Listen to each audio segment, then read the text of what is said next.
I say it's about time that somebody was able to step up to the plate and do something.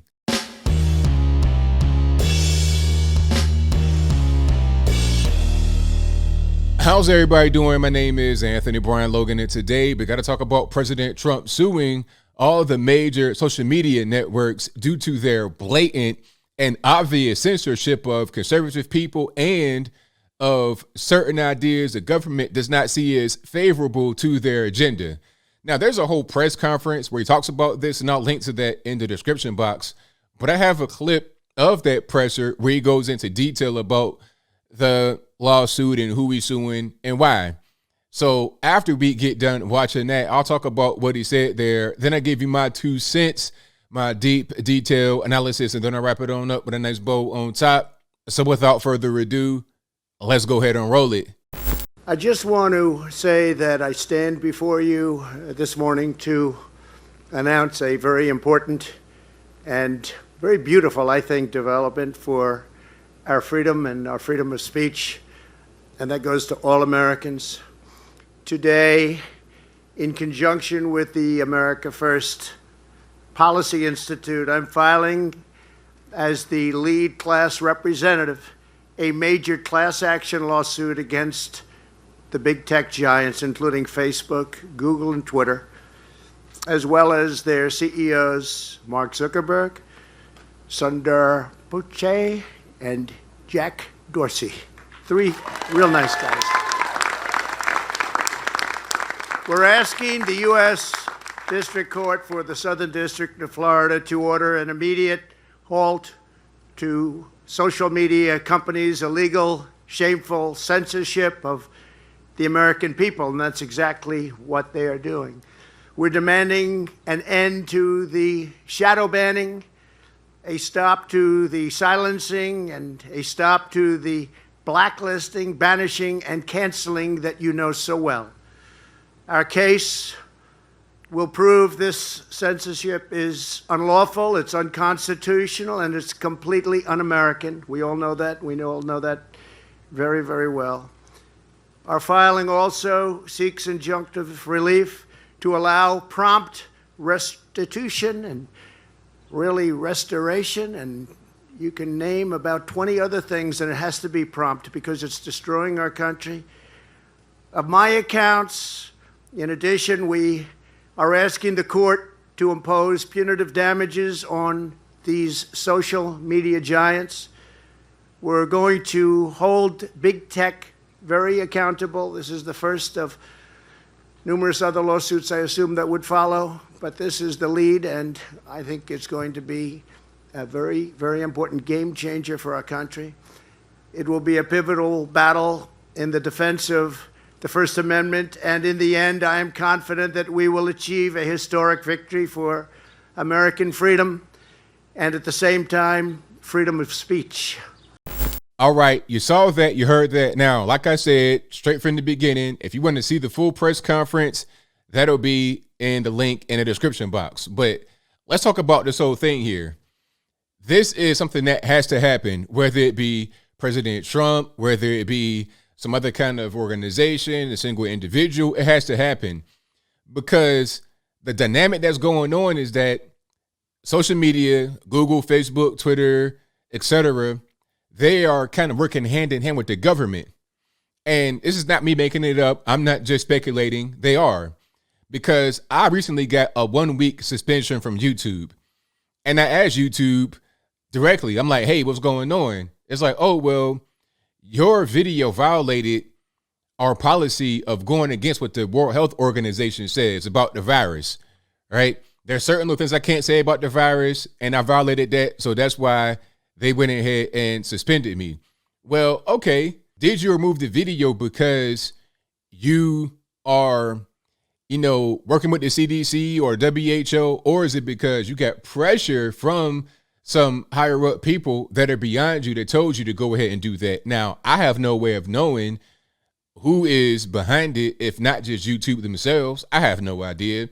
Maybe it's just their policy, but maybe not, because the times I've been suspended or I got a strike or something like that from YouTube itself, it's been for political reasons or for reasons that are very, very much in the political discourse nowadays. Very much so. Most of the time you see somebody get a strike or something like that, like I think RSBN, Right Side Broadcasting Network, they got a strike and or suspension for something that was political. Oh, I had another strike too. Well, they called it a warning, so it wasn't no actual penalty. Not really. But the other warning I got was for showing Donald Trump speech where he spoke about the election and the results and things of that nature. Oh, you can't talk about that. You're disputing the results. So, that's obviously political. The whole thing with the virus and whatnot, that's political. Maybe even the vaccine, that's also political. So is it YouTube? Is it Google? Is it Facebook themselves that just have a policy of, well, these certain topics we're not going to allow you to talk about without having some kind of punishment? Or is it them and the government? Or is it a government only? I'm having a hard time figuring it out. And I think this lawsuit will go a long way to figure it out. I don't know if it really has legs on it because the problem with social media is that they are protected by Section 230. And without really going too deep into it and, having the whole video about that within the video, basically, YouTube, Facebook, Twitter, etc., they are seen as hosts of content in the eyes of the law. So if I post something to YouTube that is somehow legally troublesome, Twitter, YouTube, whoever, they're not going to get sued for the content. I would get sued if anybody would get sued because I posted it. It was my content. The host is not at fault. But see, with that host status, you can't actually be procuring content and picking and choosing what content to elevate, what content to suppress. And that's what's happening right now with especially Facebook. Facebook is the worst, the 100% worst. I put out an article about a treatment for the virus, right? I won't say nothing about it because they might try to flag this, but I got to get the video out so you guys understand what's happening. But I put the article out on my website. It went viral on Facebook. Facebook punished me for my article on my website by reducing my content on my Facebook page. They say, oh, we're not, your content won't get out to as many people. We're going to reduce we're going to basically downrank you in the algorithm. And it also won't allow me to get on instant articles. Instant articles, if you don't know, without getting too deep into the weeds, it's a way for you to get your articles out to Facebook and get a lot of traffic, get a lot of money, basically have more eyes on your articles. I'm not in that program because they said I'm pushing misinformation and I'm saying things that are incorrect. Is it Facebook that's saying this, or is it the government that's saying it, or is it Facebook, the government, and politicians saying it? Who's really talking about it? Having a hard time because Stacey Abrams could talk about the election, how it was stolen from her, all this and that and the third, and there's no problem. She could say that till the cows come home. She never got censored, never anything like that. But when Donald Trump says something like that, all of a sudden, you're censored and you're spreading misinformation and it's been debunked, all this, that, and the third. These seem like political decisions against conservatives mostly.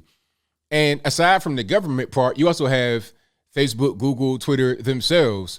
Who's working there? I saw an employee picture, I guess, or a profile of a lot of Google employees. You can look at their profiles and see kind of what they're into politically. And if they are allowed to make personal decisions about content they like and don't like, I'm not saying they are, but if they are able to, then it's no surprise that conservatives are the main ones who are targeted. Now, sometimes, every now and again, a liberal will get targeted, but it's rare. It's very rare. It's conservative ideology and also certain ideas that go against the grain. And sometimes they're wrong. A lot of times they're wrong in the censorship. They will say, well, we got to do this because this is right. The science is proven. It's been settled. It's been debunked. But a lot of times they're wrong. So when they censored the information, that's when it was red hot. That's when everybody was learning about it for the first time, a lot of times. So whatever they were able to see at a particular point, That'll be what the general public thinks for the most part. Irregular normies, everyday people that don't really watch much television as far as news is concerned, that are not like me reading news all day long, 24/7, even when I'm sleeping, dreaming about it. They're not going to always see the follow-up. They're not going to see a continuation of the story. Prime example on Facebook, if you were to say something like the virus came from China, it came from the lab, that was censored right away. You couldn't put that out there. They might delete your post or they may tag it. They got to the point where they're tagging memes, like funny little posts. They're tagging them. Oh, this might not be right. Look at this piece of information for more information, right? But then they came out and said, oh, maybe it did come from China. Well, welcome to a year and a half ago, but you had been censoring it for that entire time.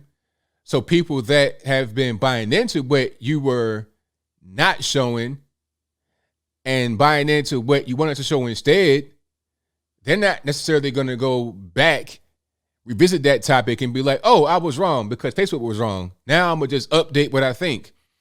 Whatever they were told or shown from that period of time where we said what was happening up until now when you reverse course is what they're going to believe. This is why the censorship is so wrong.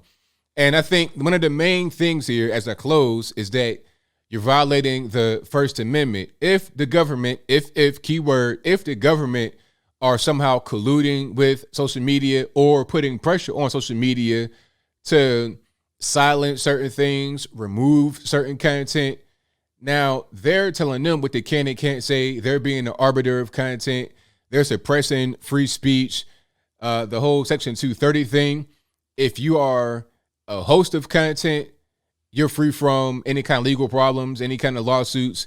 If you are curating content and putting stuff on there, then you're open to it because now you are a publisher. It's just like New York Times. If they put out an inflammatory article that's incorrect, full of lies or unprovable, they may be liable for a lawsuit. Just like with Gawker, they put out the Hollywood Hogan adult tape and they got sued out of existence for that. This could be Twitter as well. And if they were to remove Section 230, then Twitter, Facebook would be no more because the whole platform is built upon being the platform.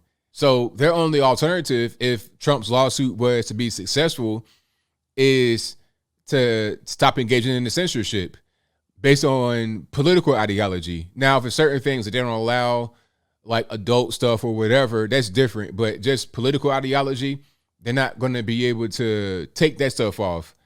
But we'll see how it goes. This could be a years-long lawsuit. Who knows? But I'm glad that people are fighting back against it. I'm glad there's more alternative platforms coming out because it has to be. The dominant ways of communication cannot be dominant for too much longer. But I think I'll leave that right there for now. And what say you? How do you feel about what Trump is doing as far as a lawsuit? Is it going to go somewhere? Is it not going to go anywhere? Whatever your thoughts on that are, let me know in the comments below. You guys pretty much know where I'm at. I think that Trump is doing the good thing here. I'm not really sure how long it's going to take, but it had to get done because the way it is now, I'm just seeing more and more and more censorship. And a lot of the times the government is involved with it. That's been the main times I've been censored on any social media platform is when the government's involved. That is the main time because I'm super clean, no cussing, family friendly. Why would I get censored? It's because there's some weird political stuff going on and there's a bunch of things happening behind the scenes that we don't see. In my humble opinion, at least. So we got to get rid of that in order to have a fair exchange of information and not something that's dominated by the government. We don't want to get to the point where North Korea or even China, where only what they say is what you hear. But whatever your thoughts are, please let me know in the comments below. And that's all I got to say for this video. If you like what you heard, please comment, rate, share, and subscribe. Peace.